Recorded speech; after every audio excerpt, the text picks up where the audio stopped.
Okay, hello and welcome back to my channel बच्चों। आज हम लोग स्टार्ट करने वाले हैं fourth video lecture of binomial theorem. 3 video lecture हो चुके हैं जिसमें हम लोग ने एनसीईआरटी का होल सिलेबस कंप्लीट कर लिया है। आज हम लोग आगे बढ़ाते हैं मेंस और एडवांस का सिलेबस। लास्ट टाइटल में हम लोगों ने देखा था मिडिल टर्म की बात कर ली थी और जनरल टर्म की बातें हो गई थी। मिडिल टर्म कैसे निकालते हैं वो भी हम लोग सीख लिए थे, बहुत सारे क्वेश्चन कर लिए थे। आज का जो फर्स्ट टाइटल है उसका नाम है न्यूमेरिकली ग्रेटेस्ट टर्म। ठीक है, तो लिखते हैं न्यूमेरिकली ग्रेटेस्ट टर्म। अब ये क्या है, इसको समझने के लिए आपको बाइनोमियल का एक्सपेंशन करना पड़ेगा, फिर ऑब्जर्व करना पड़ेगा। चलो बताते हैं कि ये है क्या। कुछ ऑब्जर्वेशन है जिसको ध्यान से देखो। पहला ऑब्जर्वेशन है, ये है 1 प्लस एक्स पे पावर 4 का। इसको एक्सपेंड करते हैं। आपको पता है इसके एक्सपेंशन में 5 टर्म मिलने वाले हैं क्योंकि पावर 4 है। क्या आने वाला है, पहले तो मैं x को इंक्रीजिंग ऑर्डर में लिख देता हूँ। तो यहाँ हो गया 1, यहाँ हो जाएगा x, यहाँ हो जाएगा एक्स स्क्वायर, यहाँ हो जाएगा एक्स क्यूब और यहाँ हो जाएगा x पे 4। फिर आपको याद आना चाहिए पास्कल ट्रायंगल। ठीक है, पास्कल ट्रायंगल अगर हम इसके लिए जनरेट करेंगे तो यहाँ आएगा 4, यहाँ आएगा 6, यहाँ आएगा 4। याद होगा आपको 4 6 4 1 1। तो यहाँ भी 1, खैर इसका कोएफिशिएंट वैसे ही 1 है। तो इसका मतलब ये है कि अगर हम यहाँ पे प्लस कर दें, ठीक है, यहाँ प्लस कर दें, यहाँ प्लस कर दें, तो आपका एक्सपेंशन हो गया। ऑफ कोर्स कुछ बच्चे यहाँ से भी स्टार्ट करते हैं, x पे 4, फिर x पे क्यू, एक्स स्क्वायर, x फिर 1। ठीक है, वो भी सही है। जैसे आप लिख सकते हो 1 प्लस एक्स पे 4 लिखो या x प्लस 1 पे 4 लिखो, दोनों का एक्सपेंशन यही आने वाला है। ठीक है, आगे बढ़ते हैं। अब मैं क्या कर रहा हूँ, इसको भी ऑब्जर्व करो। x की जगह मैं क्या ले रहा हूँ 2x, और फिर इसको एक्सपेंड करने की कोशिश कर रहा हूँ। तो इससे क्या होगा, इससे कुछ न कुछ तो होगा। अब मैंने x की जगह क्या ले लिया, 2x ले लिया। तो जहाँ जहाँ इसके एक्सपेंशन में x है वहाँ पे क्या आएगा, 2x आएगा। तो क्या हो जाएगा 1 प्लस 4 इंटू 2x। एक्स की जगह 2x, 2x इंटू 4 कितना होगा 8x। ठीक है, प्लस यहाँ x की जगह क्या होगा 2x, 2x का स्क्वायर कितना होगा 4x square, 4x square into 6 24x square. Plus ये क्या होगा, x की जगह 2x का क्यूब करना है तो 8x cube into 4 32x cube. Plus यहाँ पे क्या करना पड़ेगा, यहाँ भी आपको क्या रखना है 2x रखना है। तो जब 2x रखेंगे 2x पे पावर 4 कितना होगा 16x पे पावर 4, 16x पे पावर 4। ठीक है, आई होप आपको समझ में आया होगा। तो अब हमको देखना क्या है, क्या देखना है कि यहाँ पे हो क्या रहा है, यहाँ पे आपके साथ क्या हो रहा है। यहाँ पे देखो पावर, अगर मैं सिर्फ कोफिशिएंट की बात करूँ, यहाँ पे मुझे कोफिशिएंट देखना है क्योंकि जो न्यूमेरिकली ग्रेटेस्ट टर्म की बात हो रही है। तो ग्रेटेस्ट टर्म कब होगा, जब उसका कोफिशिएंट बड़ा होगा, जब ये ग्रेटर होगा तभी कोई टर्म ग्रेटेस्ट बन पाएगा। ठीक है, ग्रेटेस्ट टर्म कोफिशिएंट अगर ग्रेटेस्ट होगा, कोफिशिएंट अगर ग्रेटेस्ट होगा तो ओवरऑल टर्म क्या हो जाएगा, ग्रेटेस्ट हो जाएगा। ठीक है, तो इसका मतलब ये है आपको क्या करना होगा, आपको बाइनोमियल जो कोफिशिएंट है उसको ग्रेटेस्ट करना पड़ेगा। तो ऐसा करने के लिए आपको ये भी ध्यान होगा, मैंने बताया भी था कि एक होता है बाइनोमियल कोफिशिएंट, ठीक है, और दूसरा होता है कोफिशिएंट। इन दोनों में आपको डिफरेंस पता होगा। तो यहाँ पे ओवरऑल अगर कोफिशिएंट बड़ा होगा, कोफिशिएंट बाइनोमियल कोफिशिएंट की बात नहीं है, कोफिशिएंट बड़ा होगा तो वो टर्म क्या होगा, ग्रेटेस्ट हो जाएगा। ठीक है, और यहाँ पे न्यूमेरिकली ग्रेटेस्ट की बात किया है, इसका मतलब आपको साइन उनसे मतलब नहीं है, प्लस आ रहा है माइनस आ रहा है क्या आ रहा है, आपको केवल ग्रेटेस्ट टर्म लेके आना है। ग्रेटेस्ट टर्म के लिए आपको न्यूमेरिक वैल्यू देखना है कि अगर न्यूमेरिकली जो है मैं कोई किसी भी कोफिशिएंट को बड़ा कर दूं, किसी भी कोफिशिएंट को बड़ा कर दूं तो वो टर्म क्या हो जाएगा, अपने आप में बड़ा हो जाएगा। That's it. तो यहाँ पे अगर ऑब्जर्व करो, यहाँ पे अगर ऑब्जर्व करते हैं तो क्या हो रहा है, यहाँ पे टर्म 4 है, यहाँ 6 है, फिर यहाँ 4 है, यहाँ 1 है।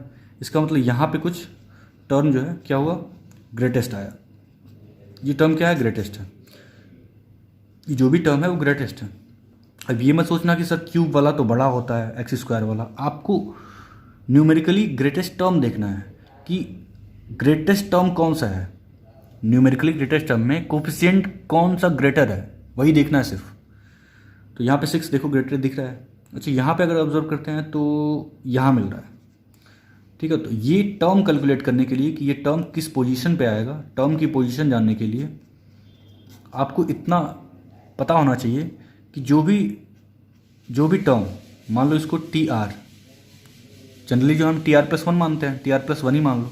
जनरली क्या होता है कि टी आर प्लस वन अपने से आगे और अपने से पीछे वाले टर्म से ग्रेटर है। देखो यहाँ 32 है, 32 के पहले क्या है 24 है, तो 32 24 से ज़्यादा है, और उसके आगे क्या है 16 है, 32 16 से ज़्यादा होता है। इसका मतलब आपको एक खास ऑब्जर्वेशन दिख रहा होगा यहाँ पे कि जो जनरल टर्म है T R plus one, numerically greatest term के लिए जो जनरल टर्म है टी आर प्लस वन, वो अपने आसपास से बड़ा है। आसपास से बड़ा होने का मतलब इसके आगे कौन सा टर्म होगा, अगर ये टी आर प्लस वन है तो आगे क्या होगा, टी आर प्लस टू होगा, बिल्कुल। और इसके जस्ट पहले क्या होगा, टी आर होगा। तो आपको ये समझ में आ गया होगा इस ऑब्जर्वेशन को देखते हुए कि जहाँ पर भी न्यूमेरिकली ग्रेटेस्ट टर्म मिलेगा वो अपने आसपास से बड़ा होगा। तो अगर इस टर्म को जनरल टर्म मानते हो टी आर प्लस वन, ये आपको कैलकुलेट करना है, तो ये अपने आगे और अपने पीछे, अपने आगे और अपने पीछे क्या होगा, बड़ा होगा। ठीक है, इतनी सी बातें आपको समझ में आई होंगी।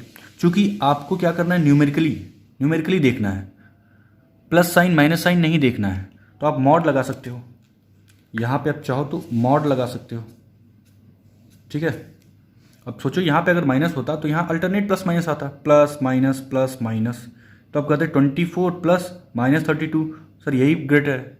तो आपको ऐसे नहीं देखना है, प्लस माइनस को इग्नोर करके न्यूमेरिकली ग्रेटेस्ट टर्म देखना है, जो सबसे बड़ा हो, जिसका कोएफिशिएंट सबसे बड़ा वो सबसे बड़ा। ठीक है, तो ये एक ऑब्जर्वेशन आपको मिला। अब अगर इसको सॉल्व करके मुझे आर मिल जाता है, अगर इसको सॉल्व करके मुझे अगर आर मिल जाता है तो मैं टर्म बता पाऊंगा। ठीक है, कि कौन सा टर्म जो है न्यूमेरिकली ग्रेटेस्ट टर्म होगा। तो इसके लिए क्या करना होगा आपको, इसके लिए इसको सॉल्व करना पड़ेगा। और जब आप सॉल्व करोगे इसको, तो इसका सोल्यूशन पार्ट थोड़ा सा लेंदी है, दोनों को सॉल्व करना पड़ेगा, दो इनइक्वालिटी को सॉल्व करना पड़ेगा। मैं डायरेक्ट लिखता हूँ। ठीक है, यहाँ से क्या मिलने वाला है, जब आप इसको सॉल्व करोगे तो आपको फाइनली जो है क्या मिलने वाला है, एक टर्म मिलने वाला है n+1 upon 1 plus mod x upon y, ये मिलने वाला है। ठीक है, ये आपको फाइनली मिलने वाला है। और ये किसकी वैल्यू है, ये किसकी वैल्यू है, ये r की वैल्यू है। ठीक है, ये r की वैल्यू है। अच्छा, अगर r पता चल जाएगा आपको तो आप बता पाओगे, अगर r पता चल जाएगा तो आप बता पाओगे कौन सा टर्म जो है न्यूमेरिकली ग्रेटेस्ट आ रहा है। तो एक तो इसको आपको याद रखना है, पहली बात।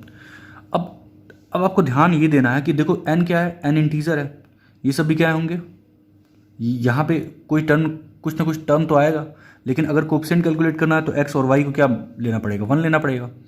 तो यहाँ एक चीज़ समझ में आ रही है आपको कि ये जो भी हैं वो इंटीजर हैं और कुछ डिवीज़न में है। तो सॉल्व करने पे दो चीज़ हो सकता है, पहला ये फ्रैक्शन में भी आ सकता है, मीन्स डेसिमल में भी आ सकता है, या फिर कोई इंटीजर मिल सकता है।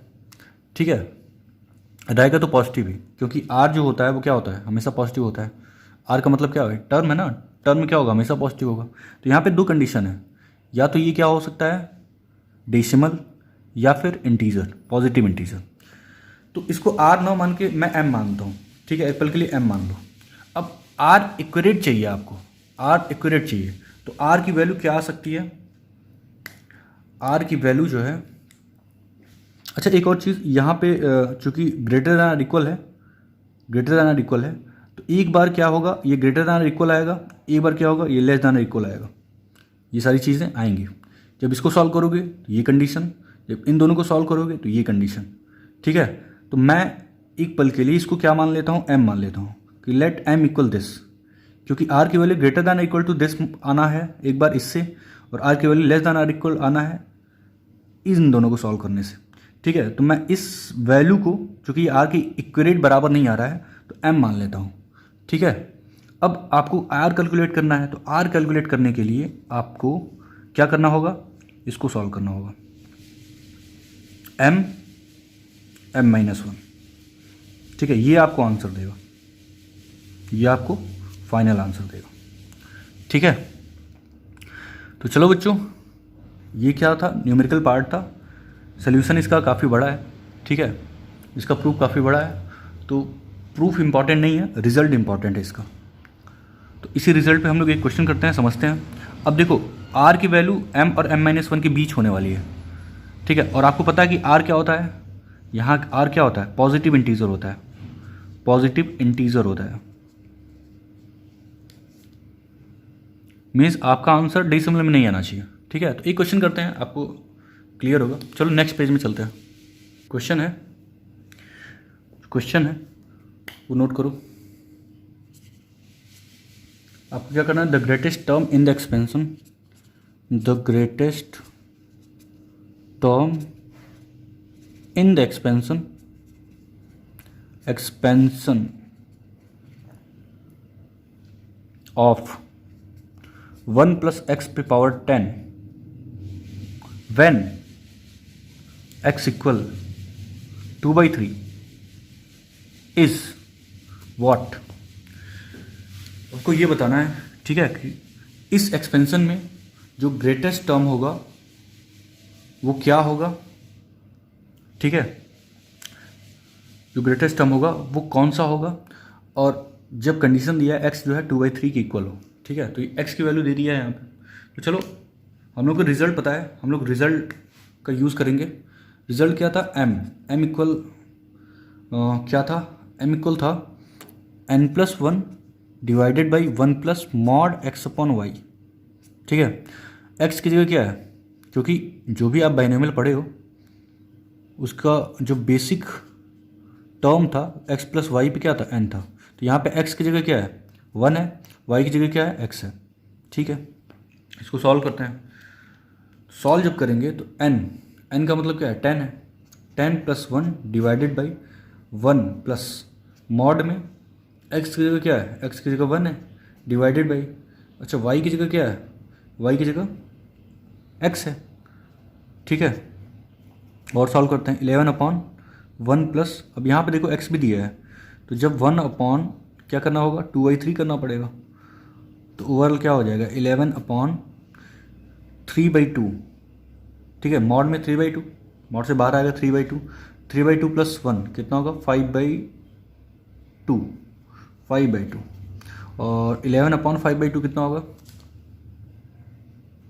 ये ऊपर जाएगा तो कितना होगा, 22/5, 22/5, 22/5 का मतलब क्या होगा, 4.5। हाँ, ये कितना होगा, 4.5। अच्छा, मतलब m पता चल गया, m क्या है, 4.5, और m है क्या, m एक इंटीजर है, क्योंकि यहाँ पे सिर्फ इंटीजर की बात होगी। ठीक है, m इंटीजर नहीं, m इंटीजर नहीं, सॉरी, m इंटीजर नहीं, r इंटीजर होता है। मीन्स m तो एक आपने माना है, m को कुछ माना है कि ये एक रिजल्ट था, ये एक रिजल्ट था, इसकी जगह पे आपने m ले लिया है, सपोज कर लिया है कि चलो मान लेते हैं ये m है, इसकी वैल्यू जो है m के बराबर है। तो m कुछ भी हो सकता है ना, फ्रैक्शन भी हो सकता है, पॉजिटिव इंटीजर भी हो सकता है। r इंटीजर होगा, ये फिक्स है, r इज़ इंटीजर, क्योंकि r क्या होता है, टर्म है, और वो भी पॉजिटिव इंटीजर। ठीक है, तो मैंने बताया था कि जो r होता है आपका वो क्या होगा, लेस देन और equal to m, greater than और इक्वल टू m-1, ये होगा, इन दोनों के बीच होगा। तो r कैलकुलेट आपको करना ही है। तो m का मतलब क्या होगा, 4.5, और m-1 का मतलब क्या होगा, 4.5 - 1 3.5। अब आपको दिख रहा होगा कि r एक इंटीजर है, वो भी पॉजिटिव इंटीजर है, जो 3.5 और 4.5 के बीच आ रहा है। तो r क्या होगा, r क्या होगा, यहाँ से r क्या होगा, एक ही इंटीजर है जो 3.5 और 3.5 एंड 4.5 के बीच आएगा, वो क्या है, r = 4 है। तो r = 4 मिल गया। ठीक है, r = 4 क्या बताएगा, आपको पता है कि जनरल टर्म क्या होता है, TR+1 होता है, ये होता है जनरल टर्म। आपका जनरल टर्म तो ये है, तो आपको TR+1 देखना है, तो क्या होगा, R+1 मतलब 4 + 1 5, T5 आपका आंसर है। मतलब फिफ्थ टर्म आपका जो है वो न्यूमेरिकली ग्रेटेस्ट टर्म होगा। आई होप आपको समझ में आया होगा। ठीक है, चलो बच्चों आगे बढ़ते हैं, एक और क्वेश्चन कर लेते हैं। ठीक है, अगला क्वेश्चन जो है वो है the greatest term in the expansion of the greatest term in the expansion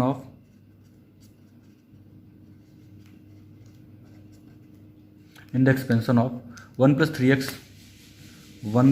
three x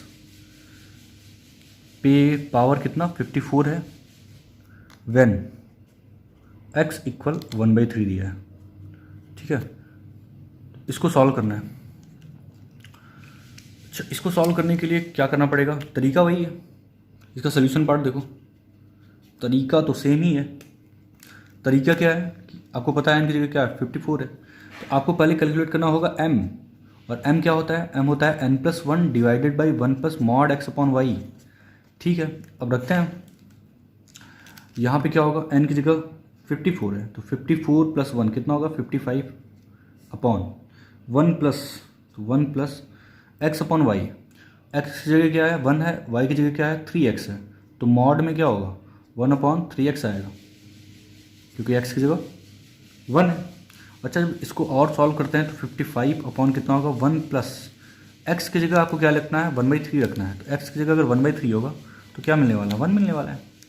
ठीक है, x की जगह 1/3 रखना है, 3 से 3 कैंसिल आउट, 1 होगा, 1/1 1 होगा, मॉड के बाहर 1, 1 + 1 2 होगा, तो ये 55/2 का मतलब क्या है 2 2 = 4, 2 7 = 14 एंड 2 5 = 10, 27.5 मिला। ठीक है, ये हो गया m, लेकिन आपको r से मतलब है, और r क्या होता है m और m-1 के बीच पाया जाता है, तो यहाँ से आप क्या कर सकते हो, r कैलकुलेट कर सकते हो। m क्या है, m 27.5 है, तो ये है 27.5, और इससे एक कम क्या होगा, इससे एक कम m-1 होगा, ये हो जाएगा 26.5। अब r क्या है, r एक पॉजिटिव इंटीजर है जो 26.5 और 27.5 के बीच पाया जा रहा है, तो r दिख रहा है, r की वैल्यू यहाँ से क्या मिल जाएगा 27। ठीक है, तो r मिल गया 27, लेकिन आपको r नहीं चाहिए है। जनरल टर्म क्या होता है TR+1 होता है, ये होता है जनरल टर्म। तो TR+1 का मतलब TR+1 का मतलब होगा t, r की जगह 27 + 1, तो फाइनली आंसर क्या होगा T28, मतलब 28th टर्म क्या होगा आपका न्यूमेरिकली ग्रेटेस्ट होगा। That's it. अच्छा, एक और बात, अगर मैं ये आपसे पूछूं कि ग्रेटेस्ट कोफिशिएंट क्या होगा, ग्रेटेस्ट कोफिशिएंट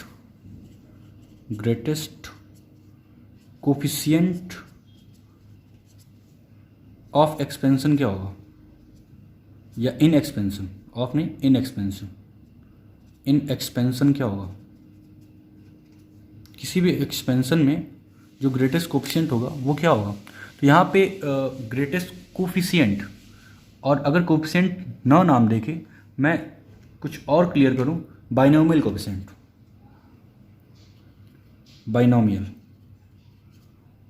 वहाँ पे ग्रेटेस्ट टर्म की बात हुई थी। ठीक है, यहाँ पर कोफिशिएंट की बात हुआ है, सिर्फ कोफिशिएंट का बात। अगर बाइनोमियल नहीं भी देता है तो कोफिशिएंट लिखेगा वो। ठीक है, तो आपको ये क्लियर होना चाहिए, कोफिशिएंट का मतलब बाइनोमियल कोफिशिएंट। ठीक है, और ग्रेटेस्ट टर्म का मतलब सब कुछ इंक्लूड होगा, कोफिशिएंट भी इंक्लूड होगा बाइनोमियल, और कुछ और जो है कोफिशिएंट आएंगे, मीन्स कांस्टेंट टर्म आएंगे। ठीक है, तो अगर ये पूछे greatest coefficient in expansion, in any expansion, तो आप करोगे क्या। आपको पता है कि जब भी हम एक्सपेंशन करते हैं तो जो मिडिल टर्म आता है, मिडिल टर्म, वहाँ का कोफिशिएंट क्या होता है, सबसे ग्रेटर होता है। तो इसका मतलब ये है किसी भी एक्सपेंशन में आप मिडिल टर्म ढूंढो, वही क्या होगा ग्रेटेस्ट कोफिशिएंट होगा। That's it. ठीक है, जैसे एक एग्जांपल, जैसे मान लो 1 + 2x पे 4 ले लें, 1 + 2x पे 4, तो आपको कुछ करने की ज़रूरत नहीं है, आपको ग्रेटेस्ट कोफिशिएंट ढूंढना है। इसमें कितने टर्म आएंगे, इसमें 5 टर्म मिलेंगे, इसके एक्सपेंशन में 5 टर्म मिलने वाला है।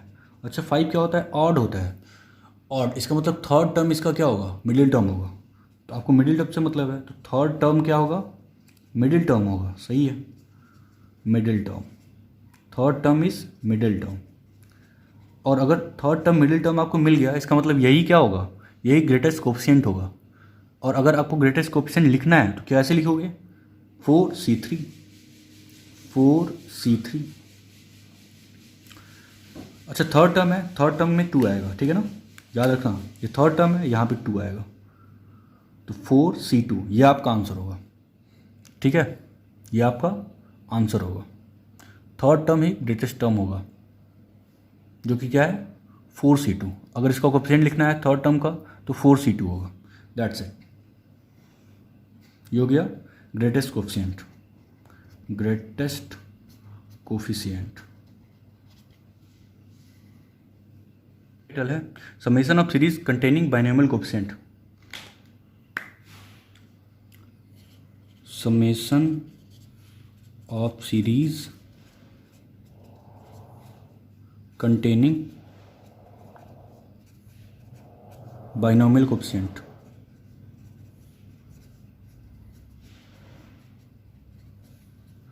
ठीक है, अब इसको समझने के लिए क्या करना होगा, देखो समेशन ऑफ सीरीज है, सीरीज का समेशन मतलब प्लस प्लस करके आएगा कुछ, ठीक है, प्लस माइनस जो भी, कंटेनिंग बाइनोमियल कोफिशिएंट, ये इंपॉर्टेंट है। मीन्स आपको अब वेरिएबल के बारे में बात नहीं करना है, आपको बाइनोमियल कोफिशिएंट के बारे में बात करना है। अब इसको पढ़ने के लिए आपको कुछ छोटी मोटी बातें पता होनी चाहिए। जैसे 1 + x पे n का एक्सपेंशन पूछें तो आपको पता होगा कि 1 + x का एक्सपेंशन क्या होता है, ये होता है 1 + 1 हटाओ nc0 + nc1x + nc2x² + nc3x³ and so on ncnx पे n, ये होता है, आपको पता होगा।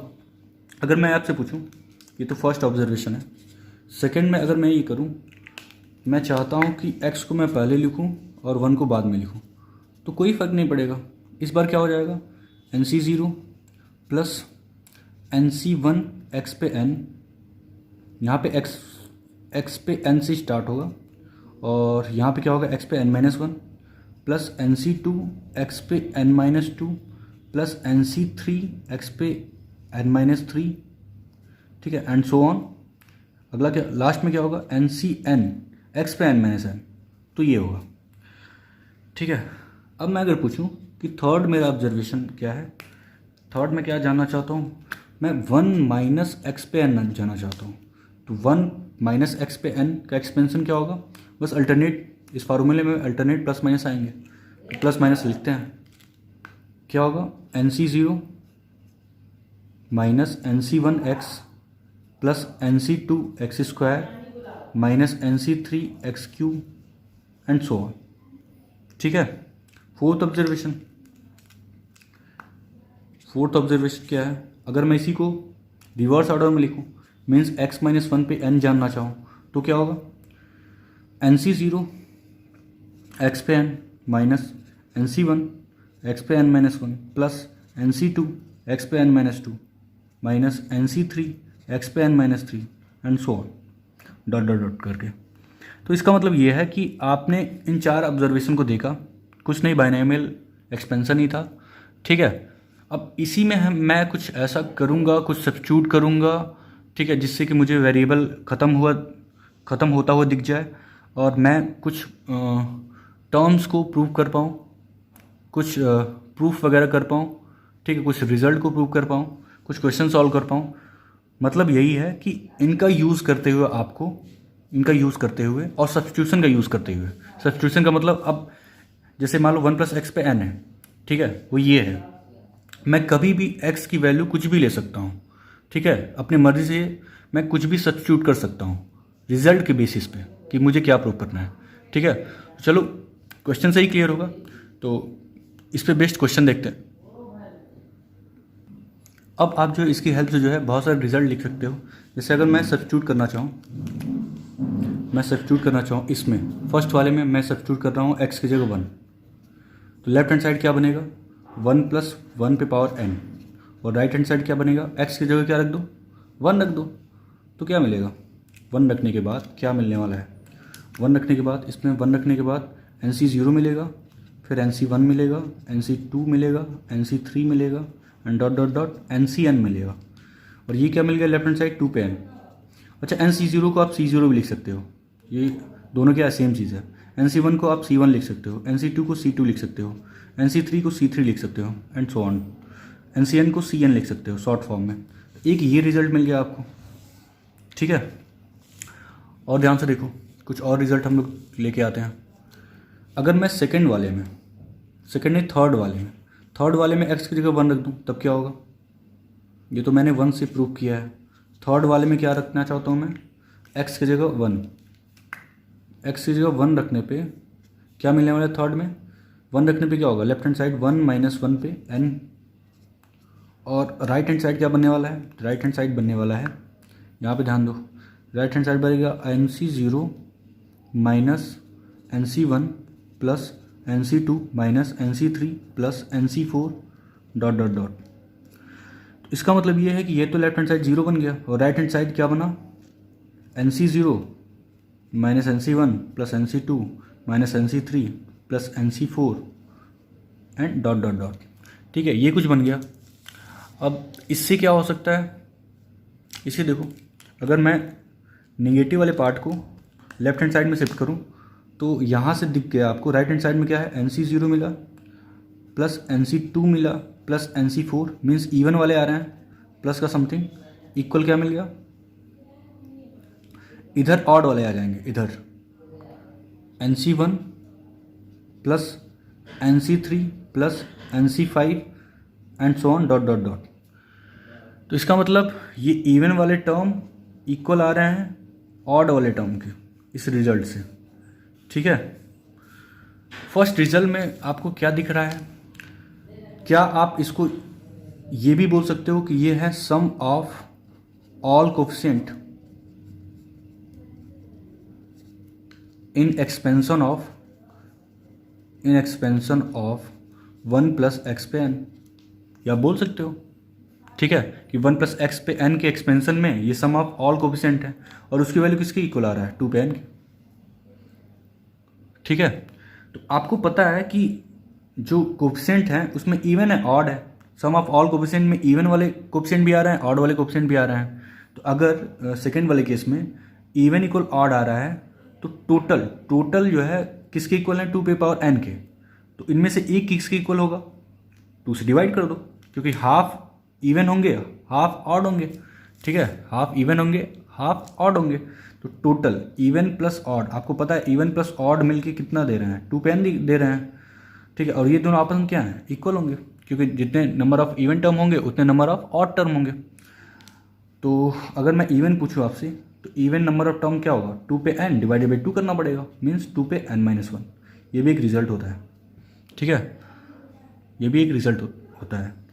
तो NC0 plus NC2 plus NC4 equal NC1 plus NC3 plus NC5, ये किसके इक्वल होगा?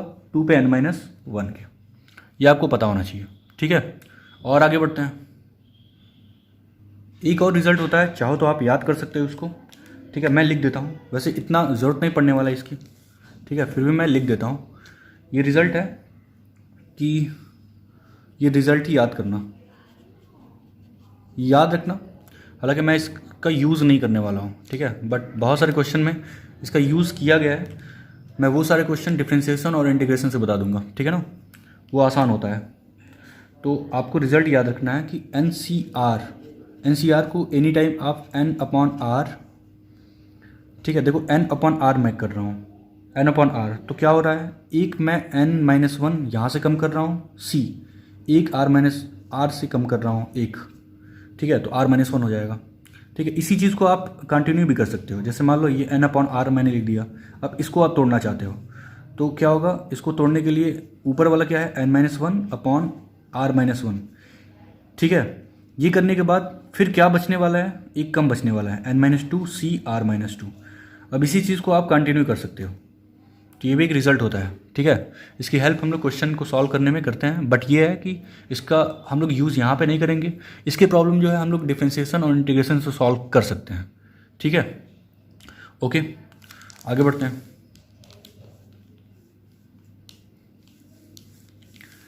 अब कुछ क्वेश्चन कर लेते हैं यूजिंग डिफ्रेंशिएशन एंड इंटीग्रेशन। मैं लिख देता हूँ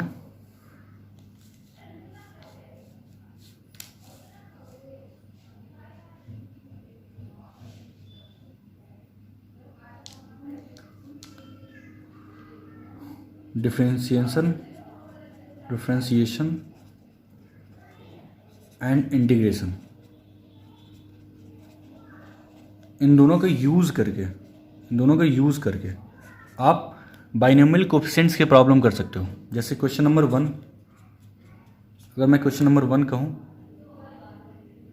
आपको प्रूफ करना है कि C0 plus 2C1 plus 3C2 plus dot dot dot plus का n प्लस 1 Cn, ये किसके इक्वल होता है?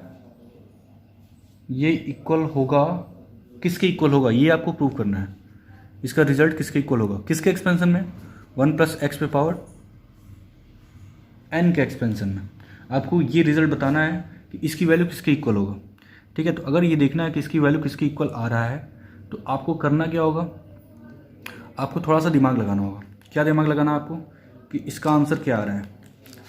तो दिमाग लगाने की बात यह है कि यहाँ पे C0 का कोएफिशिएंट क्या है? 1 है, C1 का 2 है, C2 का 3 है।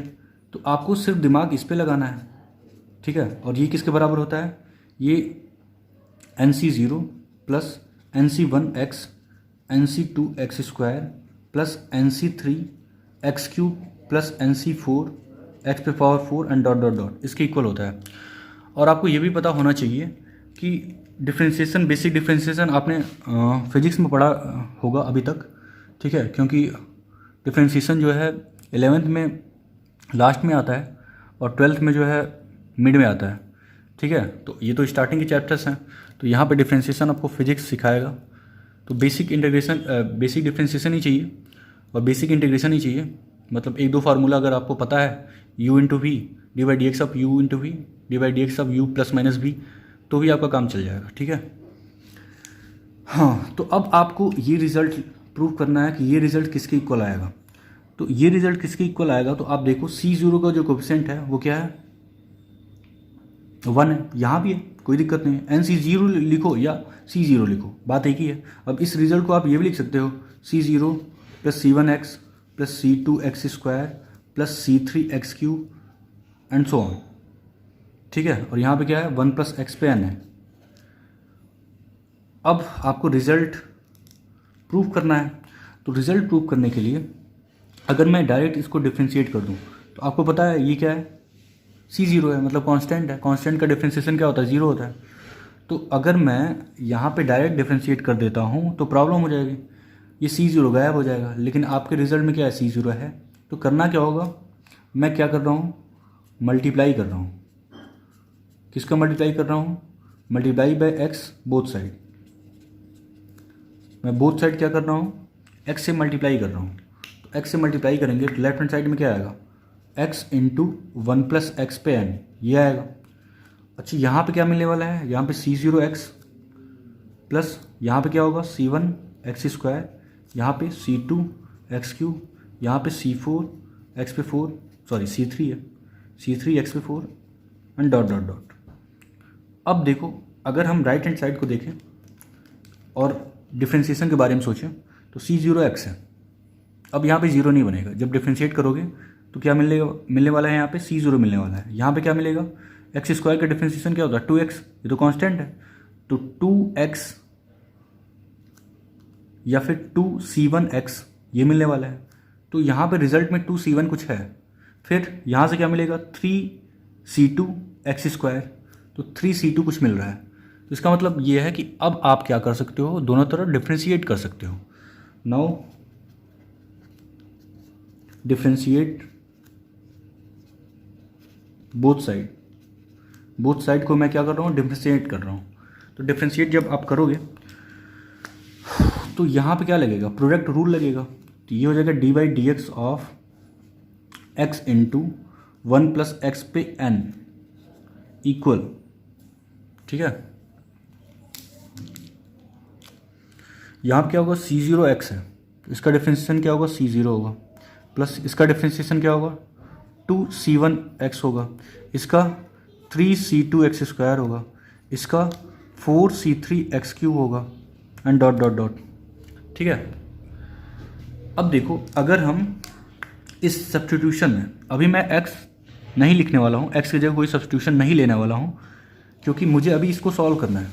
तो प्रोडक्ट रूल क्या होता है, मैं यहाँ पे लिख देता हूँ, d/dx of u into we, मतलब दो फंक्शन का प्रोडक्ट क्या होता है, एक बार u बाहर v का डिफ्रेंशिएशन, फिर v बाहर u का डिफ्रेंशिएशन, यही करना आपको यहाँ भी। तो ये u है और ये भी है, तो जब हम डिफ्रेंशिएशन करेंगे यहाँ पे तो ये क्या होगा, x, इसका डिफ्रेंशिएशन क्या होगा, इसका डिफ्रेंशिएशन होगा n 1 प्लस x पे n-1 प्लस एक बार ये बाहर होगा 1 प्लस x पे n, इसका डिफ्रेंशिएशन क्या होगा, 1 होगा। ठीक है, दिस इक्वल क्या होगा, C0 plus C2C1x plus 3C2x² and so on. अब मैं क्या कर रहा हूँ, मुझे तो रिजल्ट ये इसका रिजल्ट लिखना है कि ये किसके इक्वल होगा। तो ये रिजल्ट लिखने के लिए आपको दिख रहा होगा यहाँ पे वेरिएबल है ही नहीं, लेकिन यहाँ पे तो वेरिएबल आ रहा है, तो इस वेरिएबल को ख़त्म करना है। तो वेरिएबल को ख़त्म करने के लिए एक आसान सा तरीका मैंने बताया था, क्या करो, 1 सब्स्टिट्यूट कर दो, वेरिएबल इक्वल x कर दो। तो यहाँ पे मैं क्या कर रहा हूँ, put x equal 1 both side. तो अगर x इक्वल 1 मैं बोथ साइड लिख रहा हूँ, x इक्वल 1 जो है अगर हम दोनों साइड पुट करते हैं तो क्या मिलने वाला है, यहाँ पे यहाँ देखो x इक्वल 1 पुट करना है तो ये हो जाएगा 1। तो यहाँ मिल रहा है n इंटू 2 पे n-1 प्लस इस टर्म से क्या मिलेगा, यहाँ पे 1 रखो, 1 प्लस 1 2 पे n, तो यहाँ पे मिला 2 पे n। ठीक है, तो आपको इसका आंसर मिल चुका है, ये मिल चुका है। ठीक है, अगर आप इसको थोड़ा सा और सिंप्लीफाई करना चाहते हो तो क्या कर सकते हो, 2 पे n-1 कॉमन ले लो, 2 पे n-1, तो 2 पे अगर हम लोग n-1 कॉमन ले लें तो यहाँ बचेगा n इस वाले ब्रैकेट में, और यहाँ पे क्या मिलेगा, यहाँ पे बचेगा 1/2 बचेगा, नहीं 2 बचेगा। ठीक है, तो फाइनली ये जो है आपका रिजल्ट है। डिफ्रेंशिएशन पे बेस्ड एक और क्वेश्चन करते हैं, क्वेश्चन नोट करो। क्वेश्चन है, prove that C0 plus 3C1 plus 5C2 plus dot dot dot 2n plus 1 Cn equal n plus 1 पे n प्लस 1 इंटू 2 पे n in the expansion of 1 plus x पे n। ठीक है, तो आपको basically ये रिजल्ट प्रूव करना है किसके एक्सपेंशन से, 1 प्लस एक्स पे n के एक्सपेंशन में आपको ये रिजल्ट प्रूव करके लाना है, ये रिजल्ट। ठीक है, चलो पहले 1 प्लस एक्स पे n का एक्सपेंशन लिख दो, शॉर्ट फॉर्म में लिखते हैं, C0 plus C1x plus C2x² plus C3x³ plus dot dot dot Cn x पे n। ठीक है, ये एक्सपेंशन है। अब आपको दिख रहा होगा कि अगर हम डिफ्रेंशिएट करते हैं, अगर यहीं पे डिफ्रेंशिएट कर दें तो क्या होगा, C0 गायब हो जाएगा, क्यों, क्योंकि कांस्टेंट है, लेकिन रिजल्ट में क्या लाना है, C0 लाना है। अब आप खुद सोचो, अगर मैं x से मल्टीप्लाई कर दूँ, जैसे पिछले वाले क्वेश्चन में आप किए हो, अगर x से मल्टीप्लाई कर दो यहाँ पे तो क्या होगा, x C0 होगा, यहाँ पे C1x² होगा, यहाँ पे C2x³ होगा, यहाँ पे C3x³ होगा, x पे 4 होगा एंड सो ऑन। अब यहाँ पे जो जनरेट हो रहा है वो x² जनरेट हो रहा है। उसके बाद अगर हम डिफ्रेंशिएट करते हैं तो क्या यहाँ जनरेट होगा, 2C1x, लेकिन यहाँ पे 3C1 है। इसका मतलब पिछले वाले तरीके से काम नहीं चलने वाला है, तो यहाँ पे कुछ और करना पड़ेगा, पहले कुछ सब्स्टिट्यूशन करना पड़ेगा, देन आफ्टर x से मल्टीप्लाई करना होगा। देखो कैसे, पहले मैं क्या कर रहा हूँ, स्टेप वन में मैं क्या कर रहा हूँ, रिप्लेस कर रहा हूँ x बाई x²। इस रिजल्ट में मैं x की जगह x² रिप्लेस कर रहा हूँ, तो क्या आएगा, देखो क्या आएगा, यहाँ पे अगर मैं x की जगह एक्स स्क्वायर रिप्लेस करता हूँ तो लेफ्ट हैंड साइड क्या बनेगा 1 प्लस एक्स स्क्वायर और उस पर क्या होगा n होगा।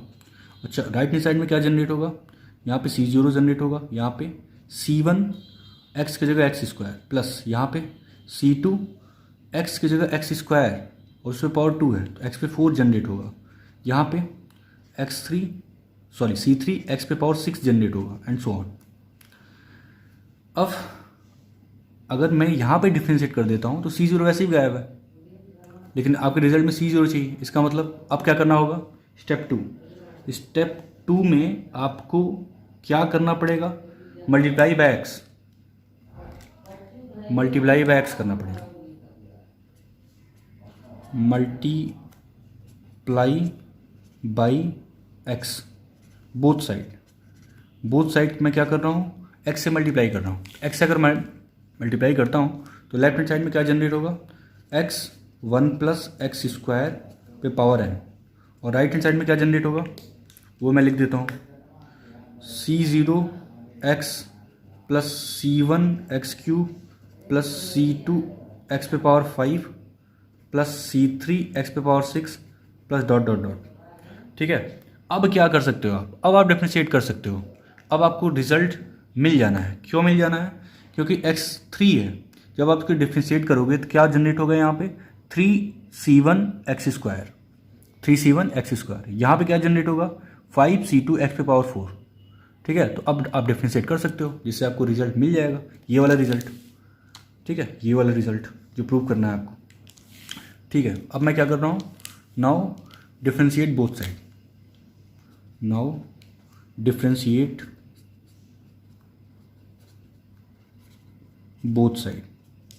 बोथ साइड में क्या कर रहा हूँ, डिफ्रेंशिएट कर रहा हूँ। तो अगर मैं यहाँ पे डिफ्रेंशिएशन करता हूँ इसको तो प्रोडक्ट रूल लगेगा। एक बार लिख लेते हैं product rule, x D D x of क्या होगा 1 प्लस एक्स स्क्वायर इस पे पावर n प्लस अगली बार क्या होगा 1 प्लस एक्स स्क्वायर पे n बाहर डी डी एक्स ऑफ क्या होगा x होगा। ठीक है, अच्छा राइट हैंड साइड तो वही रहेगा। ठीक है, राइट हैंड साइड तो वही है, इसको बार बार लिखने की ज़रूरत नहीं है। तो मेरा दिमाग बस यहीं पे है। अब मैं क्या कर रहा हूँ, इसको डिफ्रेंशिएट कर रहा हूँ। तो डिफ्रेंशिएट करने पे क्या मिलने वाला है, देखो ये हो गया x, इसको जब डिफ्रेंशिएट करेंगे तो पहले पावर आएगा n 1 प्लस एक्स स्क्वायर पे पावर क्या होगा n-1, फिर अंदर वाले का तो इसका 1 का 0 होगा, एक्स स्क्वायर का 2x होगा। ठीक है, प्लस ये हो गया 1 प्लस एक्स स्क्वायर पे पावर n और x का क्या होगा 1 होगा। अब मैं क्या कर रहा हूँ, अब मैं दोनों साइड राइट हैंड साइड में तो ये रिजल्ट है ही, लिख देना है एक बार, C0 x plus C1 x cube plus C2 x पे पावर 5 प्लस C3 एक्स पे पावर 6। ठीक है, एंड डॉट डॉट डॉट। अब मैं क्या कर रहा हूँ, पुट x इक्वल 1, मैं x इक्वल 1 पुट कर रहा हूँ बोथ साइड। तो अगर मैं both side x equal 1 put कर दूँ तो यहाँ पे फाइनली क्या मिलने वाला है, देखो x की जगह 1, यहाँ भी 1, 1 प्लस 1 2 पे पावर n-1, तो यहाँ मिलेगा n इंटू 2 पे पावर n-1।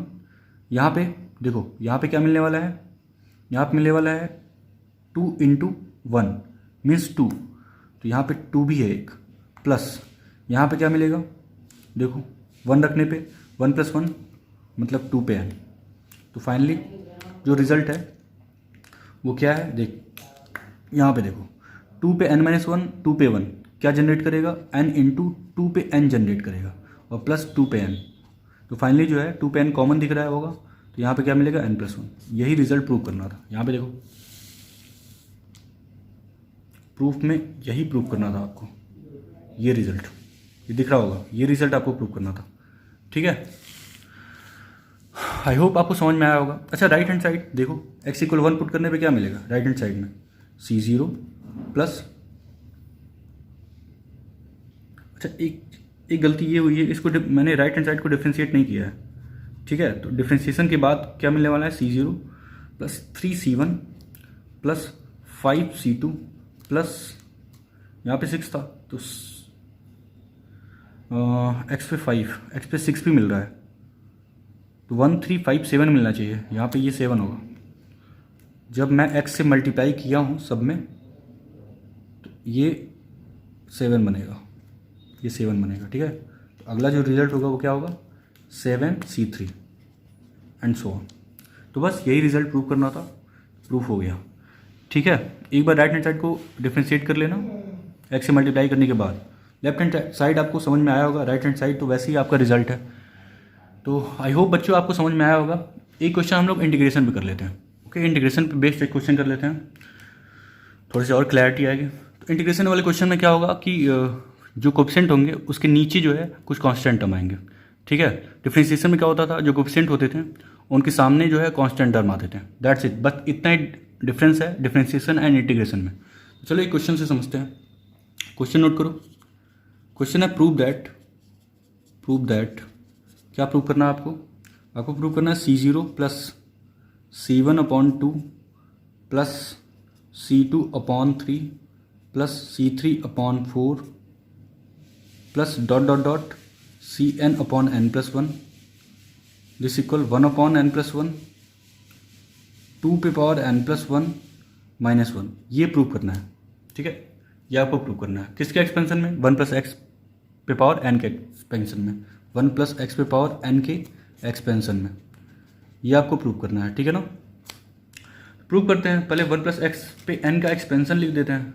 यहाँ पे आपको पता है कि 1 + x पे n का जो एक्सपेंशन होता है वो क्या होता है, C0 plus C1x plus C2x² plus C3x³ plus C4x पे पावर 4 प्लस C5x पे पावर 5 प्लस डॉट। ये आपको पता होगा। अब क्या करना है, अब आपको इंटीग्रेट करना है, वो भी डेफिनेट इंटीग्रेट करना है। डेफिनेट जो है इंटीग्रेशन यहाँ पे अप्लाई करना है। क्योंकि डेफिनेट क्यों, क्योंकि देखो n फिक्स है, आपका जो टर्म है n वो फिक्स है। n कुछ भी हो सकता है, एक फाइनाइट वैल्यू है, तो इसको हम डेफिनेट इंटीग्रेशन करेंगे। क्यों करेंगे, क्योंकि n फाइनाइट है। ठीक है, n इनफाइनाइट को टेंड नहीं कर रहा है, तो टर्म फिक्स है, तो आप डेफिनेट इंटीग्रेशन करोगे। चलो नेक्स्ट स्टेप जो है, इंटीग्रेट बोथ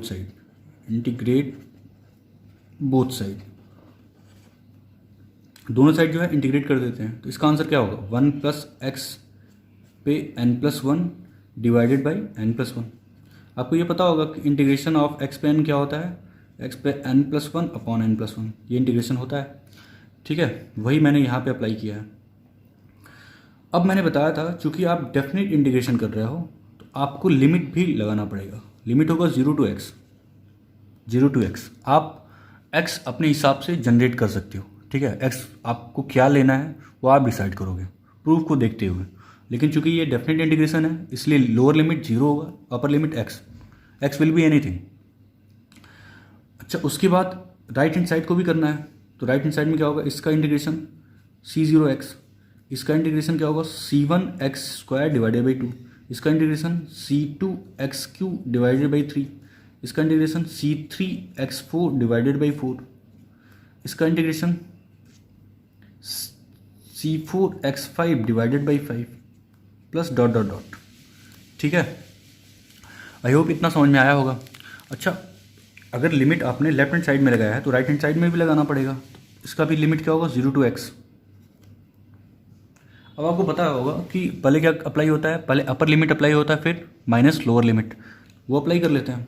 जब वो अप्लाई करोगे आप तो यहाँ पे क्या मिलने वाला है, लेफ्ट हैंड साइड में देखो, जब अपर लिमिट अप्लाई करेंगे तो क्या होगा, x की जगह क्या आएगा, x ही आएगा, तो कोई फर्क नहीं पड़ेगा। 1 + x पे मिलेगा आपको n+1 divided by n+1 minus, जब यहाँ पे लोअर लिमिट अप्लाई करोगे तो x की जगह क्या आएगा, 0 आएगा, तो 1 पे क्या होगा, 1 पे n+1 जो कि 1 बनेगा, तो फाइनली जो है 1/n+1 आ जाएगा 0 अप्लाई करने पे। राइट हैंड साइड क्या होगा, राइट हैंड साइड में कोई भी चेंज नहीं होगा। क्यों नहीं चेंज होगा, क्योंकि x की जगह आपको x अप्लाई करना है, तो यही रिजल्ट होगा। और जिस दिन x की जगह 0 अप्लाई करोगे तो -0 हो जाएगा। तो फाइनली जो है यहाँ पे क्या मिलने वाला है, लिमिट अप्लाई करने के बाद C0x plus C1x² divided by 2 plus C2x³ divided by 3 plus C3x4 divided by 4 plus C4x5 divided by 5 and dot. ठीक है, यही मिलने वाला है। अच्छा, अगर ये मिलने वाला है, इसके बाद हम क्या कर सकते हैं, इसके बाद आपको रिजल्ट के हिसाब से सब्स्टिट्यूशन करना है। तो मैं क्या सब्स्टिट्यूट कर दूं, सब्सटीट्यूट x इक्वल 1। मैं दोनों साइड x इक्वल 1 लेने वाला हूँ। इससे क्या होगा, देखो इससे क्या होगा, जब लेफ्ट हैंड साइड में x इक्वल 1 पुट करेंगे तो ये क्या होगा, ये होगा 2 पे n+1 डिवाइडेड बाई कितना होगा, n+1, ठीक है। और यहाँ पे क्या आएगा, माइनस का 1/n+1।